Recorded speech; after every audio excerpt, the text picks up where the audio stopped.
Les chefs d'État de la communauté des États de l'Afrique de l'Ouest ont compromis à nouveau leur crédibilité devant l'opinion malienne en acceptant de prendre fait et cause, le jeudi soir, à New York, pour la Côte d'Ivoire dans la crise qui oppose ce pays dirigé par le président Alassane Ouattara au Mali. Sans surprise, les chefs d'État de la CEDEAO ont à nouveau exprimé ouvertement leur mépris pour le Mali lors du sommet extraordinaire de cette organisation tenue à New York en marge de la 77e Assemblée générale des Nations unies. Réunis dans un hôtel new-yorkais, la CEDEAO n'a pas daigné cette fois de blâmer les autorités de la transition malienne non pas pour leur refus de respecter les engagements pris à Accra en début juillet pour un retour à l'ordre constitutionnel, ils ont plutôt joué à la carte de la manipulation dans l'affaire dite les 49 militaires ivoiriens détenus à Bamako. L'organisation ouest-africaine sous la houlette du président bissau-guinéen a tranché en faveur de la Côte d'Ivoire malgré les nombreuses zones d'ombre qui entourent cette affaire des militaires ivoiriens qui ont atterri à l'aéroport de Bamako il y a plus de 2 mois munis des armes non reconnues par le système des Nations Unies.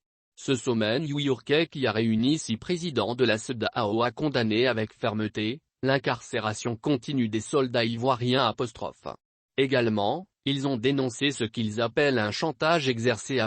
par les autorités maliennes dans cette affaire et demandent leur libération sans condition. Le sommet a décidé d'envoyer incessamment au Mali une mission de haut niveau composée des chefs d'État du Ghana, du Sénégal et du Togo. Cette mission qui est attendue dès la semaine prochaine à Bamako devrait traduire en actes les décisions de la CEDEAO dans le but de contraindre le colonel Assimi Goïta à accepter les exigences de la Côte d'Ivoire. Les conclusions de ce sommet extraordinaire ont visiblement été annoncées avant qu'il se tienne par les différentes interviews données par le secrétaire général de l'ONU, le président en exercice de la CEDEAO, Sissoko Umaro Embalo et la déclaration du président ivoirien à la tribune des Nations Unies. De quoi donner le ton que le sort du Mali est scellé dans ce bras de fer qui l'oppose à la Côte d'Ivoire. Ce pays dirigé par le président Alassane Ouattara a reçu à utiliser la carte de la disgrâce dont fait l'objet les dirigeants actuels du Mali à cause de leur rapprochement à la Russie de Vladimir Poutine pour faire un retournement de situation en sa faveur.